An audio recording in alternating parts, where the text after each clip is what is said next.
Assalamualaikum warahmatullahi wabarakatuh. Halo semuanya. Perkenalkan, saya Lindi Arina Pramudita dari kelas Eksya 5, Fakultas Ekonomi dan Bisnis Islam UIN Raden Fatah Palembang. Di sini saya akan menjelaskan mengenai ekonomi Islam dalam lintas sejarah.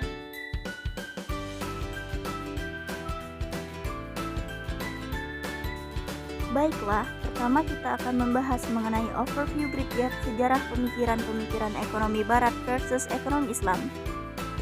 Joseph Schumpeter mengenalkan istilah Great Gap dalam perkembangan pemikiran ekonomi.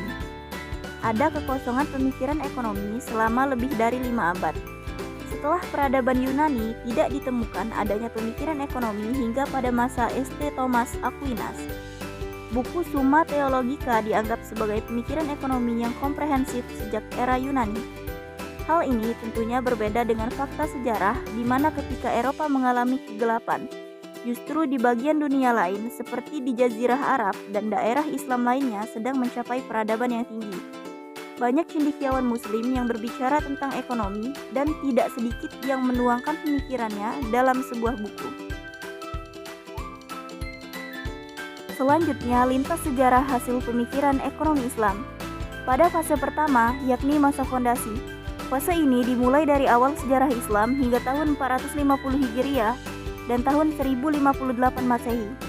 Ekonomi masih dibahas oleh para ahli fikih, filsuf, dan juga para sufi. Lahirnya ekonomi Islam diawali pada masa Rasulullah Shallallahu Alaihi Wasallam. Beliau meletakkan fondasi ekonomi setelah hijrah ke Madinah. Di fase awal kenabian sebelum hijrah, fokus utama masih kepada penguatan akidah umat Islam. Belum lagi di Mekah, kekuatan umat Islam belum begitu kuat baik secara politik dan juga ekonomi. Setelah hijrah ke Madinah, Rasulullah Shallallahu Alaihi Wasallam mulai membangun peradaban Islam. Hal pertama kali yang dilakukan oleh Rasulullah setelah hijrah adalah membangun modal sosial yang kuat di antara masyarakat, mempersaudarakan kaum muhajirin dan kaum ansor. Stabilitas keamanan juga dijaga dengan kesepakatan piagam Madinah dengan non-muslim. Pada fase kedua, pada fase ini pemikiran ekonomi Islam berkembang secara pesat. Dimulai dari tahun 450 Hijriah hingga tahun 1058 Masehi. Hingga tahun 850 Hijriah dan tahun 1446 Masehi. Pada masa ini lahir banyak karya intelektual termasuk di bidang ekonomi. Di antara tokoh tersebut adalah Al-Raghib Al-Asfahani, Abu Hamid Al-Ghazali, Ja'far Al-Dimashqi, Ibnu Taimiyah, Ibnu Al-Uqwa, Ibnu Khaldun, dan Al-Makrizi. Fase ketiga.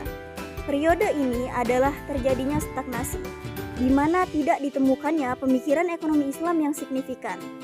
Periode ini dimulai dari tahun 850 Hijriah hingga tahun 1446 Masehi, hingga tahun 1350 Hijriah sampai tahun 1932 Masehi.